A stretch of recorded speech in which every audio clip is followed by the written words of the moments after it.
kabarnya hari ini? Sudah siap untuk Alhamdulillah sehat. ya? Iya. Oke, kita ini ya minggu depan sudah mulai UTS ya. Iya, Bu. Ya, Bu. Ini Ya, jadwalnya. UTS, Bu. UTS, Jadi Bu.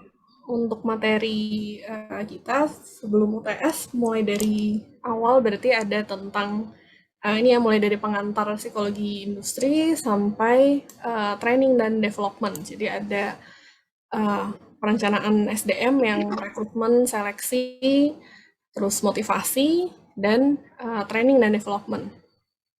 Dan mungkin kemarin ada yang sempat terlewat belum kita bahas. Jadi hari ini kita sedikit review dan membahas yang belum sempat dibahas kemarin tentang analisa jabatan ya kalau tidak salah. Ini kemarin sudah sempat ada tugas yang review jurnal, tapi mungkin kita bahas sedikit karena dari tugas teman-teman juga dari referensi yang berbeda ya, mungkin pembahasannya lain-lain, teorinya juga mungkin ada yang lengkap, ada yang hanya dibahas sekilas. Jadi kita bahas sebentar. Mungkin sebelum kita mulai pembahasan, ada yang masih ingat dari tugas kemarin tentang job analysis itu apa? Ada yang masih ingat apa yang dimaksud dengan job analysis?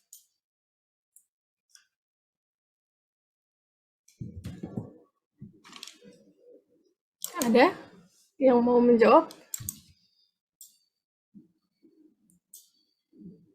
Atau tebak-tebakannya tentang job analysis? Ini pertemuan awal-awal ya, pertemuan ke-4 kalau tidak salah. Atau 3. Kita bahas tentang job analysis. Mungkin sekilas ada, kalau kita bahas job analysis, biasanya ada istilah-istilah lain yang erat kaitannya dengan job analysis.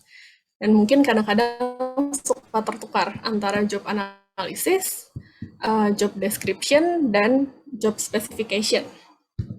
Kita lihat di sini kalau proses job analysis itu adalah prosesnya, prosedur kita untuk menentukan tugas-tugas apa, skill-skill apa yang akan dibutuhkan untuk suatu pekerjaan, dan orang seperti apa yang tepat untuk ada di posisi itu. Jadi tujuannya job analysis ini kita mau menempatkan, kalau tadi penggunaannya untuk rekrutmen, seleksi, placement, kita akan mengusahakan supaya ada the right man in the right place. Selalu ada orang yang dengan kualifikasi yang sesuai, skill yang kita butuhkan untuk menempati posisi tertentu. Nah, hasil dari job analysis ini bisa berupa job description. Jadi setelah kita melakukan analisis, apa saja yang dibutuhkan terkait pekerjaan itu, kita bisa mulai membuat job description. Ini biasanya bentuknya adalah ya deskripsi tentang apa itu tugas-tugas dan tanggung jawab di suatu posisi tertentu, kemudian bagaimana relasinya dengan posisi-posisi lain, mungkin hubungannya dengan atasannya seperti apa, dia bertanggung jawab kepada siapa, dan dalam pekerjaannya akan banyak berinteraksi dengan mungkin divisi lain atau rekan kerjanya seperti apa. Ini adalah salah satu produk dari job analysis. Jadi prosesnya adalah kita melakukan job analysis, kemudian hasilnya kita bisa membuat job description dan specification.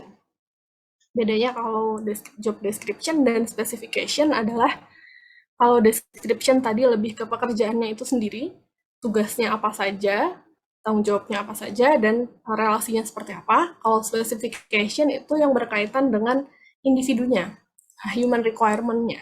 Misalnya latar belakang pendidikan, skill-nya, kemudian kepribadiannya seperti apa. Ini adalah berkaitan dengan atribut-atribut yang melekat di individu tersebut. Ini beberapa pengertian dalam analisa jabatan. Biasanya kita membahas secara mendetail ya, kalau analisa jabatan itu sedetail mungkin sampai pada elemen-elemen tertentu, sampai tugas dan task atau tugas-tugas tertentu. Jadi kita mau melihat sampai bagian terkecil dalam suatu pekerjaan yang masih bisa dikerjakan secara tersendiri. Jadi dalam job analysis kita tidak bisa langsung menyebutkan satu kelompok tugas, misalnya melakukan tugas administratif, itu tidak bisa kita lakukan dalam satu pengelompokan, tapi kita buat sedetail mungkin, misalnya administrasi dalam hal mengatur presensi, mungkin karyawan, kemudian mengatur perjanjian kerja, kemudian administrasi yang lain itu kita sebutkan dalam bagian-bagian terkecil atau elemen dan unsurnya. Kemudian tugas dan task ini kegiatan tertentu, jadi kita juga jelaskan dalam job description nantinya ada tugas ini dalam bentuk kegiatannya apa saja. Ya, macam-macam tugas ini nanti akan kita analisis dan tergantung dari apa yang ingin kita tampilkan dari job description tadi, mau digunakan untuk apa.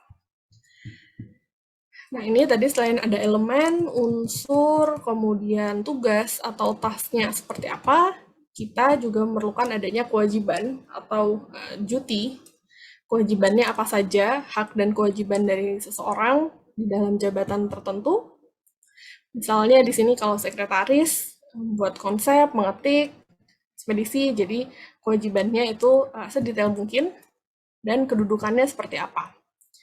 Nah, kedudukannya seperti apa ini berkaitan dengan struktur dalam organisasi dia seperti apa. Dia akan banyak bekerja sama dengan rekan kerjanya dari bagian struktur organisasi yang mana. Dan kemudian ada job, istilah job atau pekerjaan ini satu kumpulan posisi yang sama.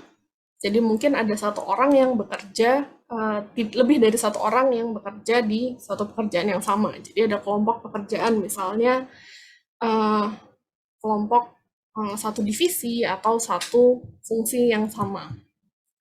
Dan occupation ini adalah penggolongan job-job tertentu, misalnya profesi dokter sebagai occupation. Dan ini gunanya adalah nanti kalau kita mau membuat analisis jabatan, biasanya kita mulai dari kelompok pekerjaannya apa, occupation-nya tadi apa, kemudian kita turunkan secara lebih detail. Dari occupation-nya apa, job-nya yang spesifik di dalam organisasi itu seperti apa, lalu kita turunkan dalam strukturnya dia akan bertanggung jawab dengan kepemimpinannya seperti apa. Dan di situ kita deskripsikan secara lebih detail sampai kepada unsur-unsur dan elemen yang spesifik. Nah, sumber analisis jabatan, kalau kita melakukan analisis jabatan, kita bisa melakukan beberapa hal. Kita bisa melakukan interview kepada pemegang jabatan saat ini, karena yang paling tahu kan mungkin yang sudah menjalankan tugas tersebut. Atau dari atasan langsung, dari bawahannya. Dan ini tadi metodenya, pertama kita bisa lakukan observasi, kita lihat langsung dalam pekerjaan sehari-hari apa yang dilakukan orang dalam jabatan tersebut, sehari-hari apa saja yang dilakukan, dan ini kita catat untuk detailnya. Tapi kerugiannya tadi mungkin membutuhkan waktu yang lama, dan mungkin untuk tugas-tugas yang lebih banyak proses berpikirnya, kita tidak bisa melihat tidak bisa kita amati untuk apa saja yang dikerjakan. Lalu kita bisa lakukan interview. Tadi biasanya kalau interview dilakukan kepada pemegang jabatan saat ini atau pemegang jabatan terdahulu, dan melibatkan atasannya atau bawahannya untuk melihat bagaimana pembatasan antara tugas dan tanggung jawab dan pembagiannya di dalam lingkup tersebut. Kerugiannya kalau interview mungkin ada subjektivitas, karena apa yang dipahami oleh satu individu itu mungkin berbeda dengan rekan kerjanya, atau berbeda dengan yang dipahami oleh atasan dan bawahannya. Dan yang lainnya dia juga membutuhkan waktu yang lama, biaya besar, dan partisipasinya harus aktif dari semua pemegang jabatan. Jadi kita harus melakukan, kalau kita mau melakukan analisa jabatan, biasanya dilakukan secara menyeluruh dalam satu organisasi. Jadi ketika mau melakukan interview, kesulitannya adalah kita harus mampu melibatkan karyawan secara aktif. Cara lain yang bisa kita lakukan, kita juga bisa melakukan dari pencatatan diary atau dari tugas-tugas harian. Jadi biasanya karyawan itu kan memiliki semacam logbook setiap hari apa saja yang dikerjakan, tugas tanggung jawabnya seperti apa, itu juga bisa kita jadikan acuan untuk menyusun analisa jabatan. Ya tadi kalau dengan keterangan semacam itu, secara umum analisa jabatan bisa kita katakan sebagai proses pengumpulan informasi dari jabatan tertentu dan menggunakan metode tertentu untuk satu tujuan yang spesifik. Produknya adalah yang pertama job description. Biasanya yang kita butuhkan adalah suatu pernyataan tertulis, sebuah uraian pekerjaan tentang apa itu tugas tanggung jawabnya, kemudian apa saja, bagaimana cara mengerjakannya, dan pada kondisi seperti apa dia harus menjalankan tugasnya. Job description ini berisi yang pertama identifikasi pekerjaan, jadi ada judulnya, pekerjaannya apa, kedudukannya apa, dia levelnya sebagai supervisor, sebagai officer, sebagai operator, atau seperti apa kedudukannya. Kemudian ada summary atau rangkuman pekerjaan, dan ada tugas-tugas, dan tanggung jawabnya apa saja. Dan juga ada hubungannya dengan jabatan lain. Biasanya ini dijelaskan dalam bagian hubungan struktur organisasi, dan persyaratan apa saja yang diperlukan untuk melaksanakan pekerjaan. Jadi dari job description tadi, kita bisa buat lebih detail dalam job specification untuk melihat kualifikasi apa yang kita butuhkan. Dari mungkin latar belakang pendidikan seperti apa, pengalaman seperti apa yang dibutuhkan, dan kualifikasi yang sesuai. Ini kita bisa gunakan dalam seleksi.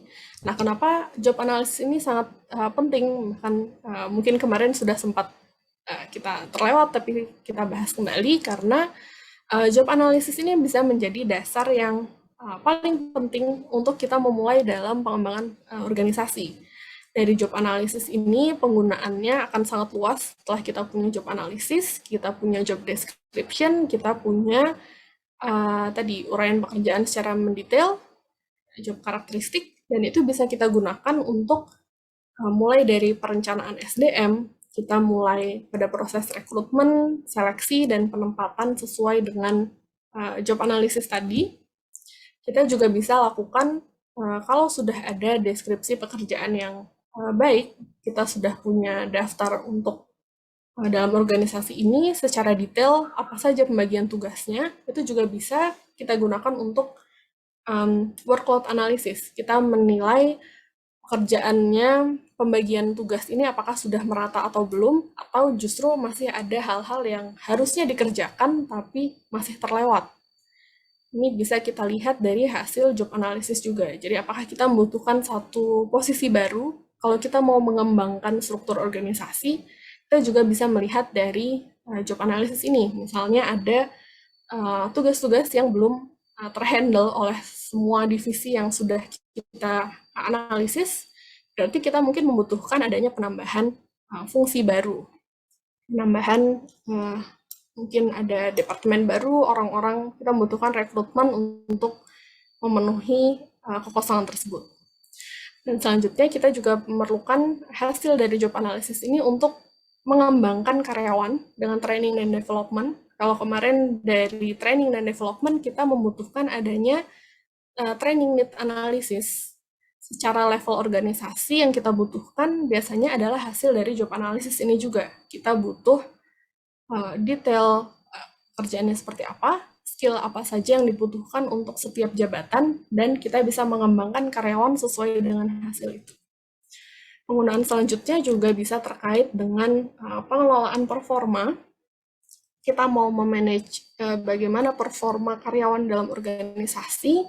Salah satu acuannya adalah kita melihat apakah yang mereka kerjakan itu capaiannya sudah sesuai dengan apa yang kita harapkan di dalam tugas-tugas untuk masing-masing jabatan. Apakah capaian mereka sudah sesuai dengan semua tugas tanggung jawab requirement yang ada, dan juga menjadi acuan untuk kedepannya ketika kita mau mengembangkan organisasi, kita mau menambah orang, atau kita mau merancang proses suksesi untuk beberapa periode selanjutnya, kita bisa menggunakan hasil dari ini. Dan terakhir adalah kita bisa gunakan juga untuk konseling karyawan, kita kaitkan dengan prestasinya, kita kaitkan dengan kesejahteraannya seperti apa.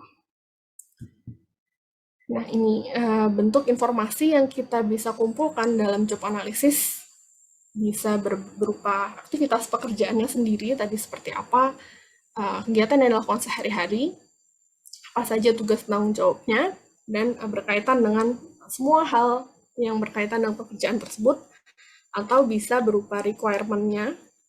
Tadi misalnya ada karakteristik yang kita butuhkan, skill khusus, ada kebutuhan untuk latar belakang pendidikan yang tertentu, atau kita membutuhkan pengalaman-pengalaman khusus untuk memenuhi suatu jabatan. Atau kita juga bisa melihat dari human behavior, dalam kaitannya dia komunikasi dengan orang lain, atau bagaimana dia berinteraksi dalam organisasi. Kemudian kita butuh data juga tentang tools apa yang digunakan, kemudian perlengkapan apa, atau mungkin kalau memerlukan mesin tertentu, equipment tertentu, itu juga bisa kita tuliskan secara detail dalam job analysis. Dan ada konteks pekerjaan. Konteks pekerjaan ini ya dalam kaitannya dengan struktur organisasi tadi, dia bertanggung jawab pada siapa dan dalam konteks seperti apa. Dan juga ada kaitannya dengan standar performa. Yang ideal mereka mampu melakukan tugas-tugas apa saja dalam rentang waktu tertentu. Nah, ketika kita mau melakukan analisis jabatan, tadi ada beberapa cara ya, tadi kita bisa interview, kita bisa observasi, atau kita lihat dari catatan harian pekerjaan yang dilakukan. Langkah-langkahnya, pertama kita bisa identifikasi dulu informasi apa saja yang akan kita kumpulkan, kita pilih metodenya, mana yang mau kita gunakan, apakah mau dengan interview kepada stakeholders. Kalau mau interview, kita mulai identifikasi siapa saja yang bisa kita interview, dan bagaimana nanti proses pengumpulannya, dan kita lihat informasi latar belakang yang relevan, dan pilih posisi yang representatif. Kita mulai analisa dan bisa melakukan verifikasi. Setelah selesai untuk proses analisa jabatan, kita biasanya melakukan proses verifikasi.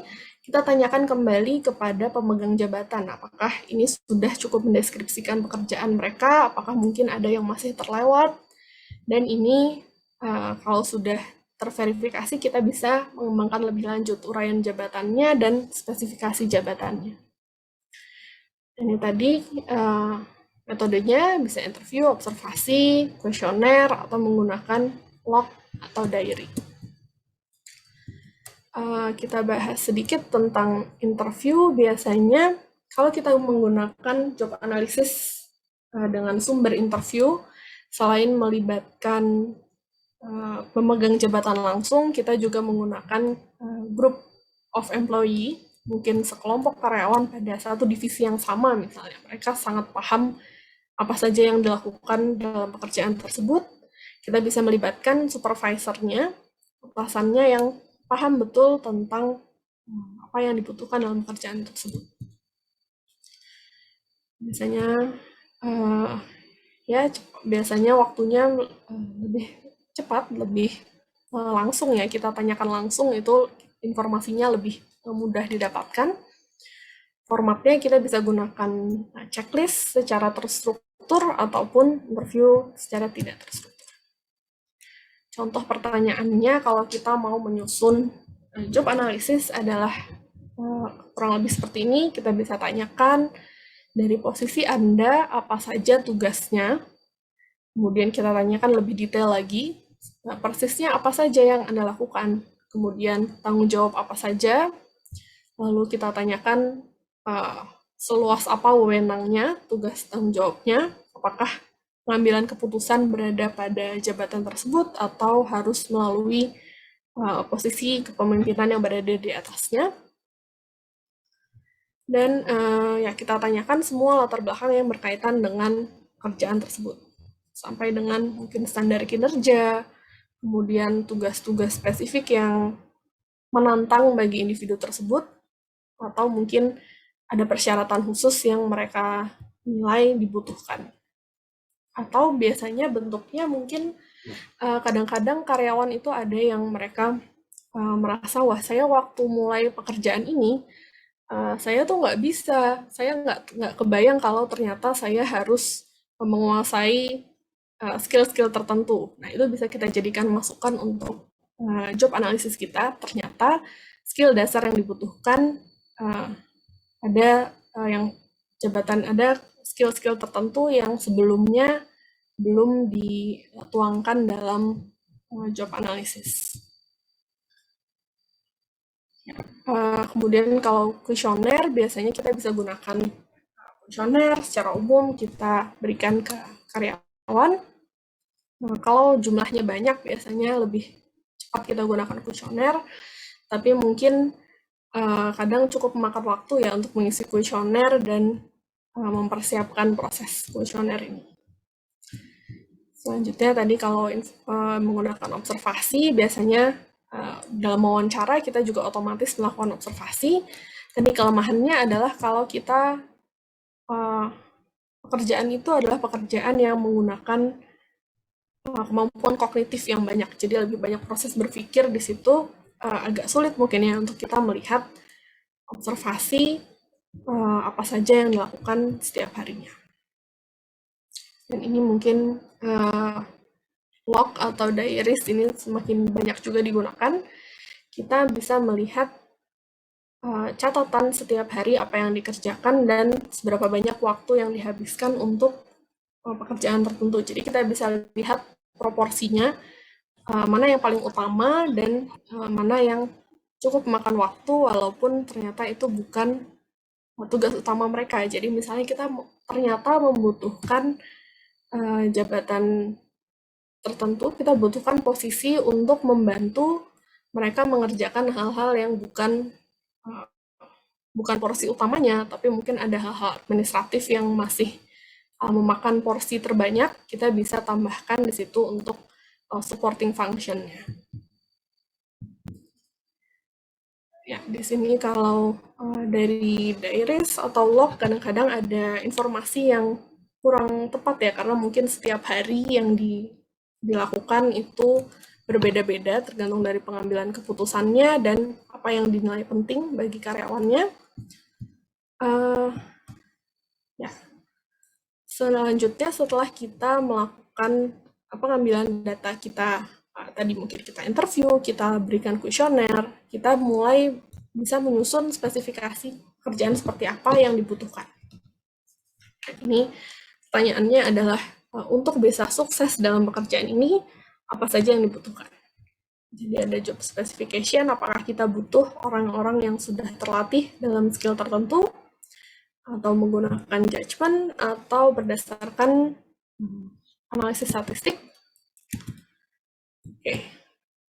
Ketika kita menulis uraian jabatan, yang perlu ada adalah kurang lebih ini tadi ya, kita perlu identifikasi jabatan, judul, nama jabatan secara spesifik, dan rangkumannya, kaitannya dengan orang lain, hubungan tanggung jawabnya, hak dan kewajiban, kemudian standar kinerja, kondisi lingkungan kerja, dan pedoman untuk uraian jabatan. Selanjutnya masih ada yang berkaitan dengan pengembangan dari job redesign. Biasanya dalam menggunakan job analysis, job description yang sudah ada bisa kita kembangkan atau kita lakukan perubahan dengan job redesign. Kita bisa melakukan yang namanya job enlargement dan job enrichment. Mungkin ini sempat dibahas di materi motivasi ya. Salah satu strategi untuk meningkatkan motivasi internal, kita bisa berikan job enlargement dengan menambah variasi tugas agar tidak bosan. Jadi lebih ada variasinya dalam tugas sehari-hari, namun masih dalam selevel, mereka tidak memiliki kontrol yang lebih. Atau kita bisa berikan job enrichment. Ada tugas tambahan dan ada kontrol yang lebih terhadap tugasnya. Ketika kita melakukan job enlargement dan job enrichment, ini juga perlu dituangkan dalam uraian jabatan, uraian pekerjaan, karena mungkin ada tambahan tugas, ada tambahan tanggung jawab yang perlu kita perlu kita catat, perlu kita ketahui, dan nanti akan berpengaruh untuk ke depannya. Oke, kurang lebih mungkin seperti itu sekilas tentang job analisis. Sampai di sini ada yang mau ditanyakan, mungkin ada yang masih ingat hasil dari review jurnalnya, mungkin ada temuan-temuan yang berbeda atau yang mau ditanyakan, silakan.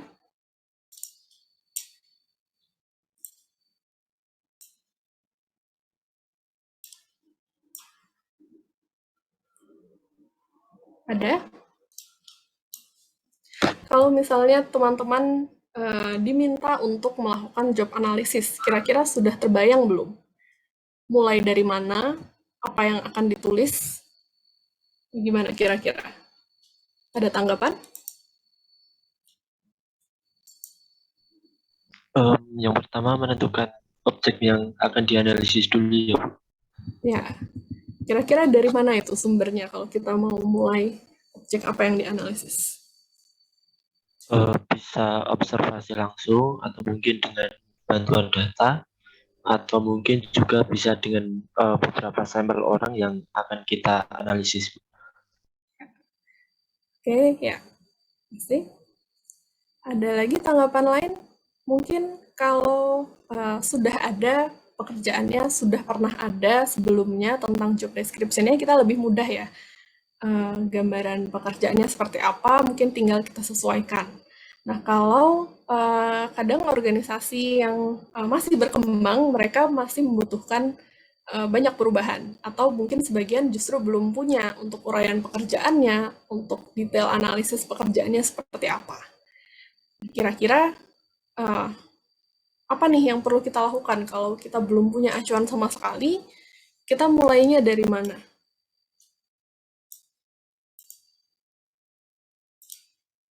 Kita baru mau memulai suatu,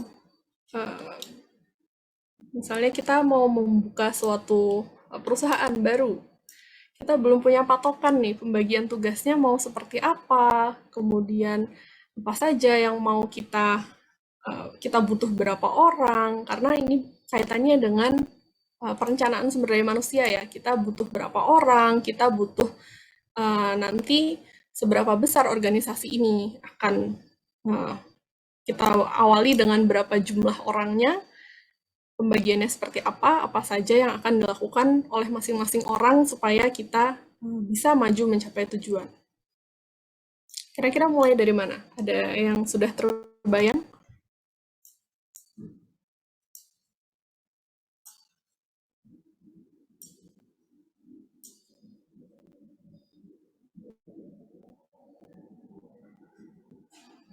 Ada tanggapan? Kalau teman-teman mau mulai perusahaan, kira-kira langkah pertama yang dilakukan apa? Kalau kaitannya dengan kita mau mengukur SDM-nya seperti apa, pengembangan organisasinya akan seperti apa.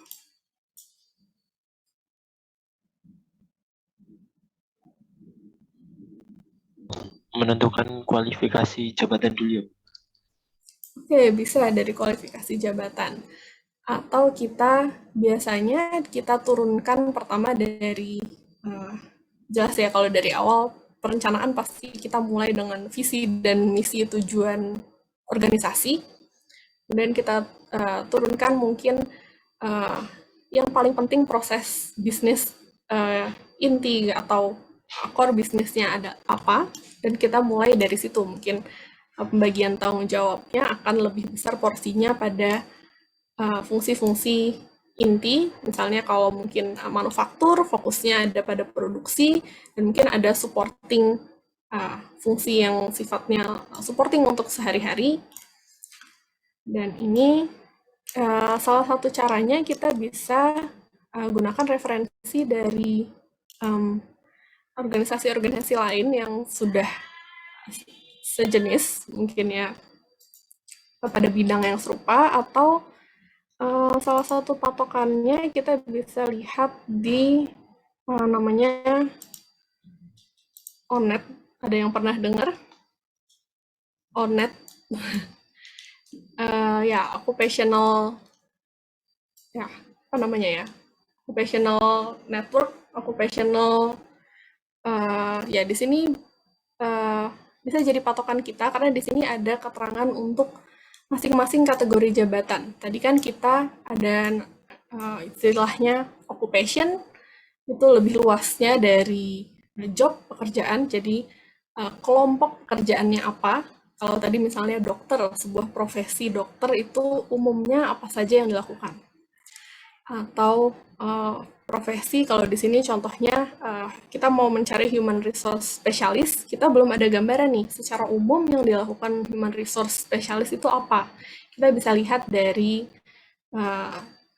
sumber ini ada ya ada kamus untuk setiap masing-masing job family, bentuk jenis pekerjaannya apa dan occupationnya seperti apa. Dan di sini kita bisa lihat ada detail dari tugas-tugasnya, tasknya apa saja, dan secara detail. Jadi ini bisa kita gunakan sebagai acuan untuk membantu kita ya kalau belum ada gambaran sama sekali. Tinggal kita sesuaikan dengan organisasi tadi kita butuh seberapa luas untuk tugasnya. Misalnya kalau di sini kita perlu maintain employment records, sampai termination leave, sampai promosi atau human resource management system, kita menggunakan software tertentu. Tapi mungkin di awal kita belum menggunakan sistem software human resource management system. Mungkin berarti bisa kita sesuaikan tugasnya tidak sampai pada penggunaan HRIS, tapi sehari-hari yang sifatnya lain. Jadi bisa kita sesuaikan dengan apa yang kita butuhkan. Tapi gambaran umumnya kita bisa lihat dari ini. Kalau ini sebenarnya referensi dari US ya, dari Departemen Tenaga Kerja. Jadi bisa kita gunakan secara umum, tapi kalau jangan kita contoh persis karena pasti ada yang tidak sesuai. Jadi kita sesuaikan kembali. Mungkin untuk acuan-acuannya kurang lebih kita bisa gunakan dari kamus kompetensi atau data occupational resource semacam ini. Oke, ada yang mau ditanyakan?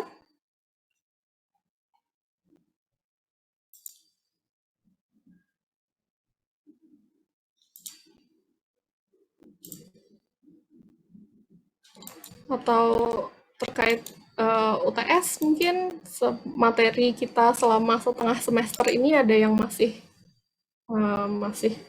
membingungkan?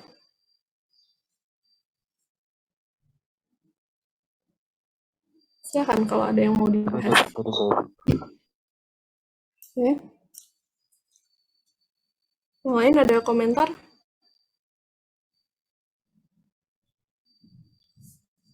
Enggak, Bu. Oke.